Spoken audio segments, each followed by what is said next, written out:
Welcome, everyone, to Family Talk. It's a ministry of the James Dobson Family Institute, supported by listeners just like you. I'm Dr. James Dobson, and I'm thrilled that you've joined us.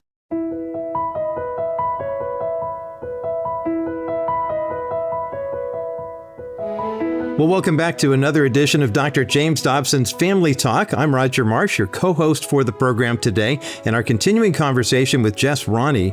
She is the author of Caregiving with Grit and Grace, 100 Days of Hope and Encouragement. She's an author, speaker, podcast host, film producer, and a caregiving advocate. She's also the founder and executive director of the Lucas Project, which is a nonprofit organization that provides recognition, resources, and respite for special needs caregivers. She and her husband, Ryan, live in Michigan. They have a blended family with 8 children, 4 of hers, 3 of his, and 1 of theirs. And that also includes their son, Lucas, the aforementioned of the Lucas Project, who has some rather profound disabilities. And Jess, welcome back to Dr. James Dobson's Family Talk. It's good to continue this conversation with you today. Yeah, I'm excited to be here. For those who did not hear part 1 of the program, of course, it's up at drjamesdobson.org/family talk. Jess is the proud mom of 4 kids with her first husband, Jason, who fought a valiant battle with cancer, and then she found herself at the age of 33 as a widow with 4 young children, including Lucas, who was born with some pretty profound disabilities. She met Ryan online. She blogged, he blogged. He had just lost his wife to brain cancer, and they had 3 children in that marriage, and they fell in love, and he swept her off her feet, and they've had a whirlwind romance that's lasted now 14 plus years, and it's been nothing but lollipops and raindrops and all sorts of things all the way through, with a couple of bumps in the road, I'm sure, as Jess mentioned in our previous conversation.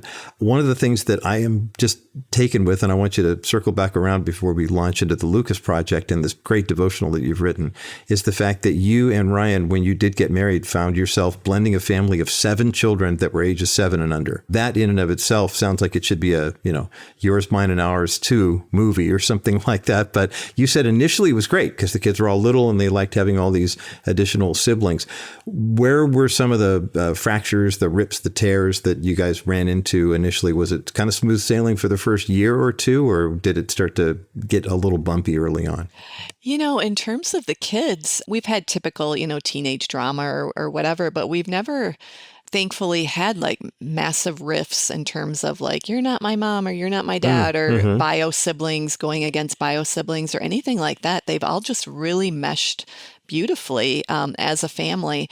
Our biggest challenge was always Lucas as Lucas continued to age. And I think our kids even recognized how much time and energy that we had to put into him, and they didn't want to rock the boat to cause us more stress. And I think we look back on that now in hindsight, and they, as long as they could help out by not causing too many rifts. But we have kids that there's some grief that they need to address at some point, and that's going to be their story and their path on how that gets addressed.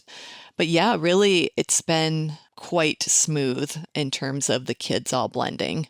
Yeah, you and Ryan sound like you're both candidates for sainthood, in terms of dealing with the fact that you've had to go through what you've had to go through. And he, being that bonus dad, or I like the shirt that I saw not too long ago that said, stepdads are called stepdads because they stepped up.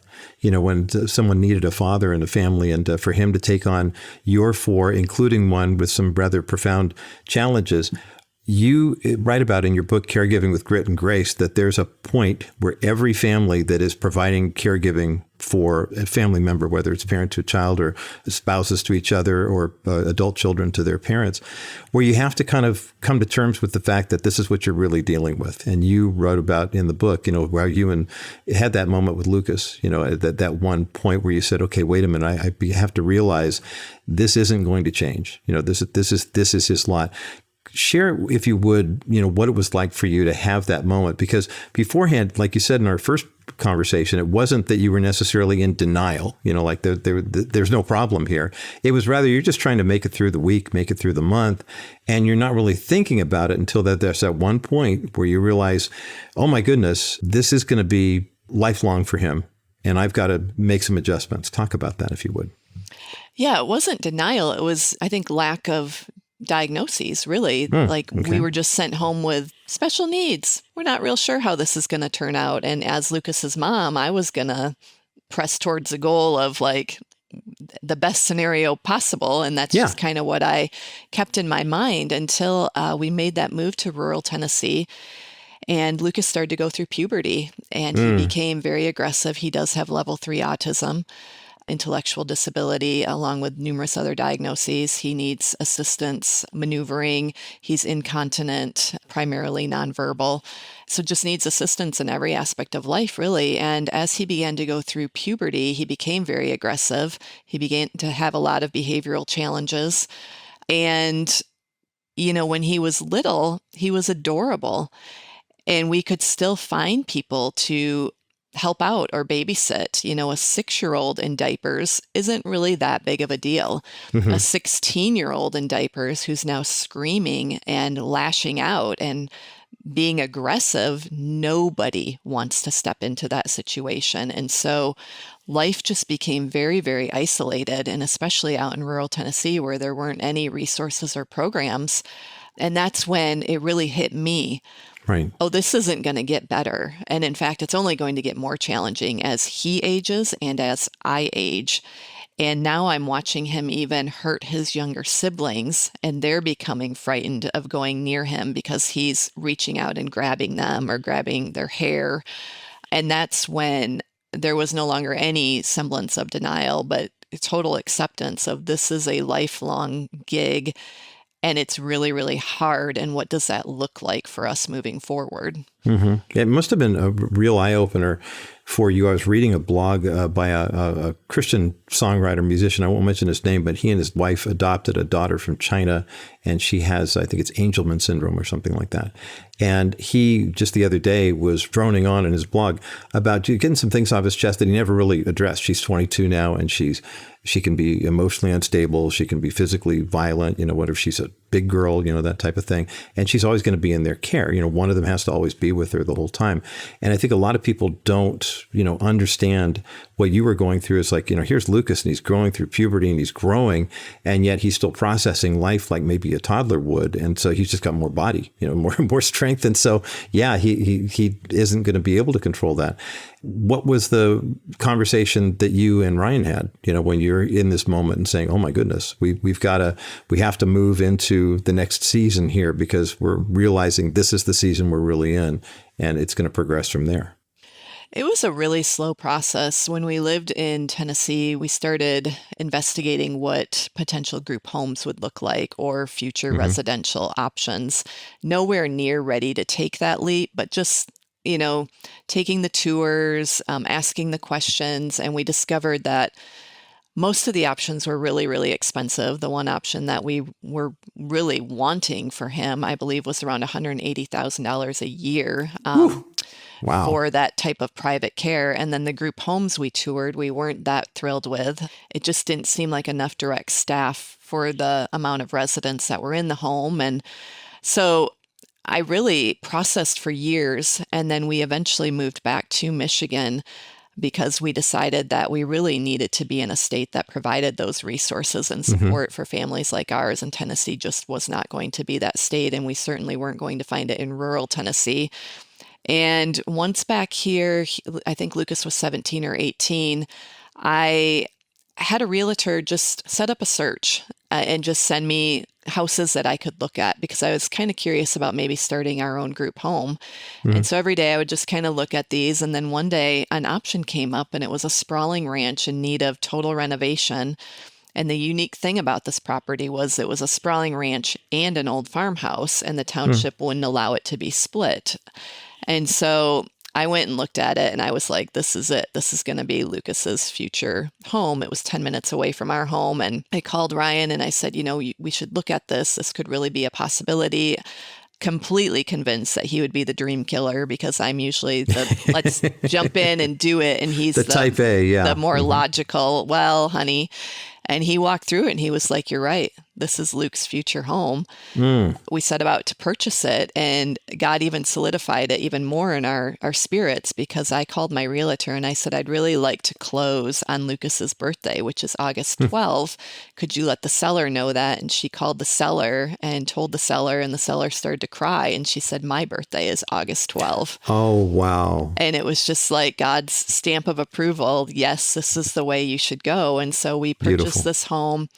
Ryan spent the next year renovating it. And about a year and a half ago, Lucas and 3 other disabled individuals moved into what we've affectionately called Hope Farm, which is now a 24/7 group home for these 4 kids.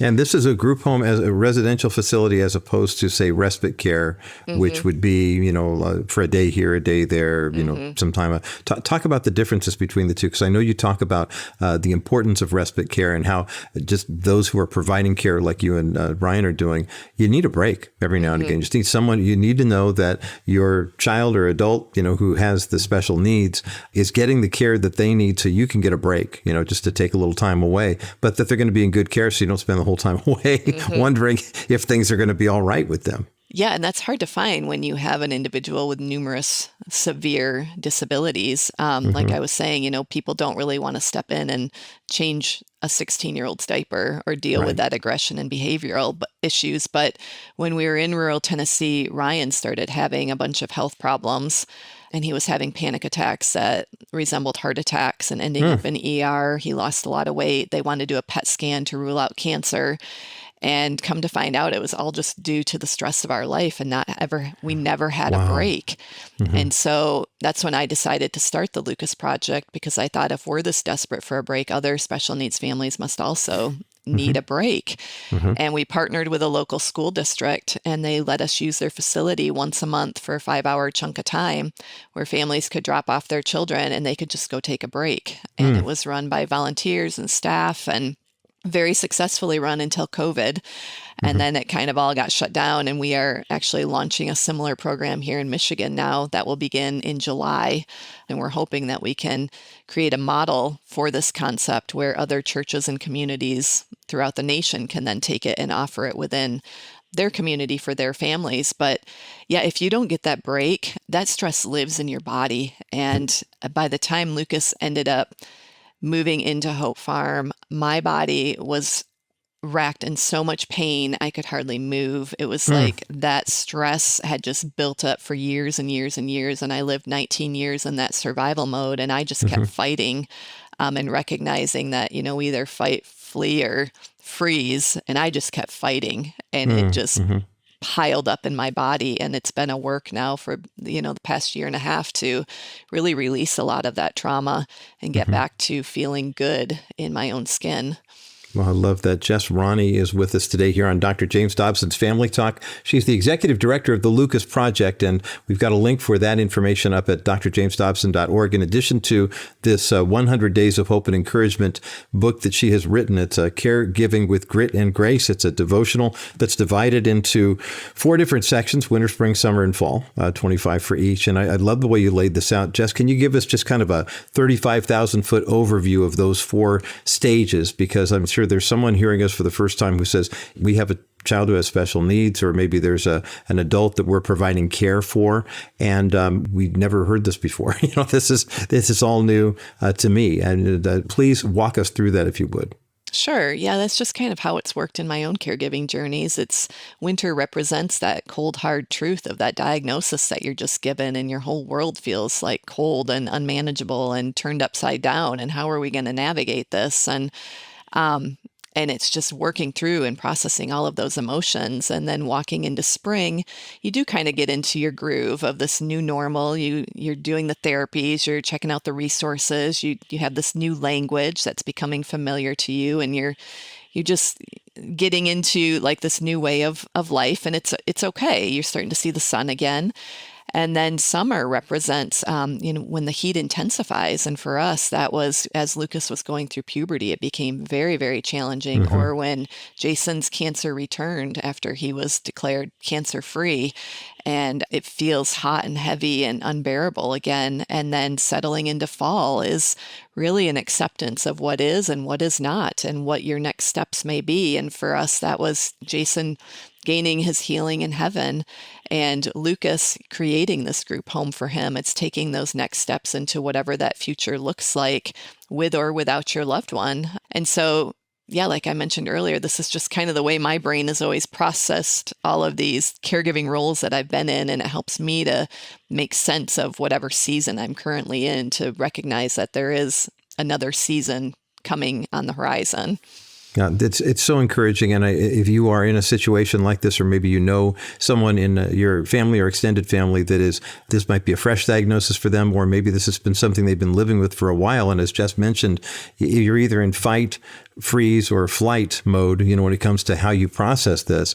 This is an outstanding resource, and we highly recommend it here at the Dr. James Dobson Family Institute. Jess, I mentioned in sharing your bio that you're also a filmmaker as well. Talk about that. What was that process like for you? That came after I started the Lucas Project, and our mission statement is to provide recognition, resources, and respite for special needs families. And the respite part, we were operating out of the school. The resources, we had a support group and a database, and it was the recognition portion that I was really kind of stumped on. Like, how could we make society aware of what families like ours go through? Because oftentimes we are isolated and we're just holed up at home because the world is not accessible or accommodating for our children, especially as they age. And I thought, we need to create a documentary and kind of peel back that curtain and show the world what our lives look like.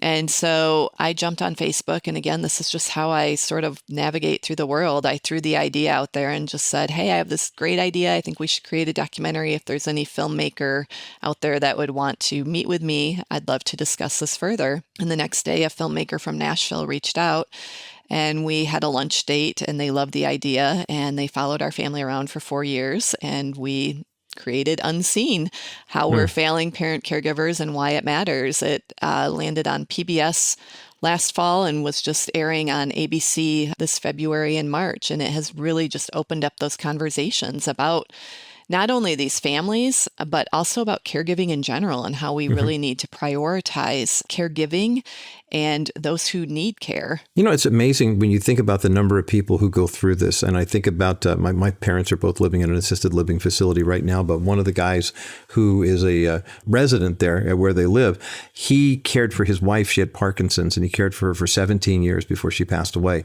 And as soon as she passed away, his kids sat down with him and said, "Dad, we want you to go here." And he said, "Well, I'm fine. I'm healthy." And they said, "Yeah, but you need someone to take care of you because you have been taking care of Mom for such a long time." He was a retired engineer and a pastor. And when I met him, he was kind of a local pastor in the nursing home. But it was great to see him getting care because he had been pouring out so much of himself and not really thinking about it. Like you were talking about with Lucas, those first 10, 12, 13 years, you were just, we got to go. We got to do this. And it hadn't really hit the winter part for him yet until his wife passed away, actually, that he went through all the seasons all at once. It's so important that people who are giving care get care for what they're doing. And every care story is different, isn't it? It is. And, I think caregivers are really good at having sort of this martyr caregiver syndrome where nobody can do the job like I can do it. And I'm just fine. I don't need help. And it's like, you do need help. You're no good to anybody if you die because you don't take care of yourself or you become ill. And so recognizing, when somebody offers that help, to take them up on it, or somebody offers the meal or the yard work, to allow them to bless you in that way, because you will be better in the long haul for giving yourself those breaks. Because I keep harping on it, but the body keeps the score. And after Lucas moved, my body was in such intense pain. I could hardly roll out of bed in the morning without being just in an immense amount of pain. And as I've worked through that, my pain is almost completely diminished 14 months later. But it just lived in that survival mode for so long.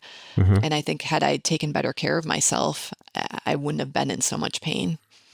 But did you know to? I mean, was there anyone who could speak into your world and say, hey, Jess, you know what? You need the night off. You need to go to the gym. You need to go laugh with some girlfriends or do something like that. We've got this, because it seems like the way you described it. And I heard you when you said, look, when my husband had a brain tumor and was dying of cancer, the church was right there. We never missed a meal. But when I'm trying to change 16-year-olds underwear, but no one has any time for that, because that's a whole different level. Were there people who were there and you were not paying attention to it, or there was no one there and you didn't know how to reach out? There was no one there in those situations. I would have gladly taken them up on it. Yeah. But nobody offers in those situations. It's just too uncomfortable. I think there's a fear of, well, I have to take care of that child. I'm not familiar with the diagnosis. And there's just a lot of what if scenarios that I don't think a lot of people are comfortable with. I was very, very intentional to the best of my ability about taking care of myself. Really, I walked daily. I stretched. I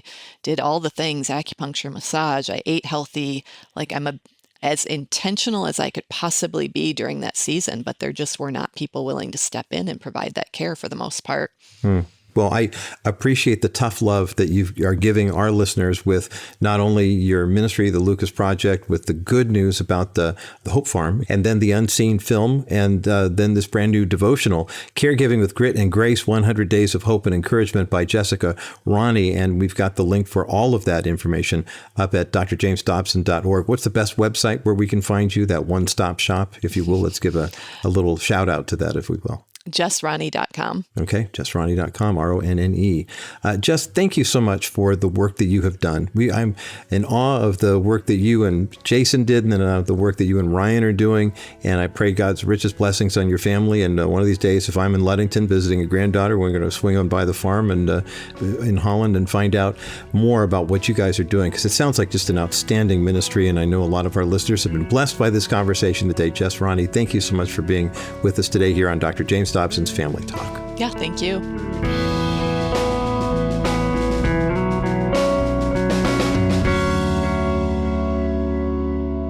Sometimes the greatest act of faith aren't the big dramatic moments. They're actually the small daily choices that we make to keep going when life feels impossibly hard.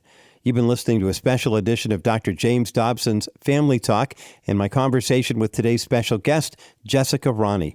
If Jess's story touched your heart like it did mine, remember that you can catch both parts of this conversation at drjamesdobson.org/family talk. And of course, I encourage you to check out her devotional book, Caregiving with Grit and Grace, along with information about the Lucas Project. We'll have all that information and more up at drjamesdobson.org. Well, families like the Ronnies remind us why the work we do here at the Dr. James Dobson Family Institute matters so deeply. Each day, we are privileged to bring you conversations that strengthen marriages, that equip parents, and offer hope to families facing extraordinary challenges. And your support allows us to be that steady voice of biblical wisdom and practical help when families need it most. Right now, through the month of June, we have an extraordinary opportunity before us. Several generous ministry partners have come together to offer a special matching grant, which matches every dollar that you donate and doubles it. Whether you are able to donate $50, $100, $500, even $1,000, please know that your gift will have twice the impact in helping families find strength for their journey. Now, you can make a secure donation online at drjamesdobson.org. You can also give a gift over the phone when you call 877-732-6825. And as our way of thanking you for your support and your donation of any amount, we'd love to send you a copy of Dr. Dobson's book, Your Legacy, along with the companion DVD. In a culture that's constantly pulling at our children and pulling them away from faith and morals, this timeless resource will help you build a spiritual foundation that will last for generations. It's filled with practical strategies, real-life testimonies, and the wisdom Dr. Dobson has gathered from decades of ministry to families just like yours. Now, you can request your copy online at drjamesdobson.org. You can also call us at 877-732-6825. And if you'd prefer, you can send your request through the U.S. Postal Service. Send your donation and your request for Dr. Dobson's book, Your Legacy, when you write to the Dr. James Dobson Family Institute or Dr. James Dobson's Family Talk. P.O. Box 39,000, Colorado Springs, Colorado, the zip code 80949. Well, Independence Day is just around the corner, and to help celebrate, I'd love to invite you, and I will, to sign up for our special email series called Faith of Our Founders. By reading this series, you'll discover the remarkable faith stories of the men and women who shaped our nation, and you'll be reminded that the freedom we celebrate on July 4th is rooted in a deep dependence on God. It's a perfect way to prepare your heart for this patriotic season. And to receive your copy, you can sign up for the Faith of Our Founders email series when you visit drjamesdobson.org and sign up today. Well, I'm Roger Marsh, and on behalf of Dr. James Dobson and all of us here at the JDFI, we are so grateful that you've chosen to spend time with us today. Be sure to join us again next time right here for another edition of Dr. James Dobson's Family Talk, the voice you trust for the family you love.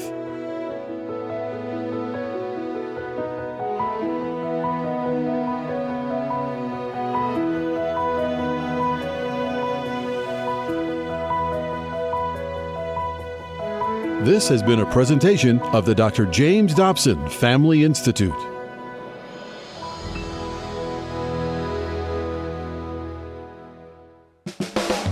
Hi everyone, Roger Marsh here for Family Talk. Do you like Dr. Dobson's Family Talk? Well, go to our Facebook page and tell us. You can sign up at drjamesdobson.org, and every day you'll see threads on issues that matter most to your family. See what's playing on the broadcast, dialogue on topics of faith and family, and find encouragement for daily life. That and much more at the Family Talk Facebook page. So join the conversation at facebook.com/Dr. James Dobson's Family Talk.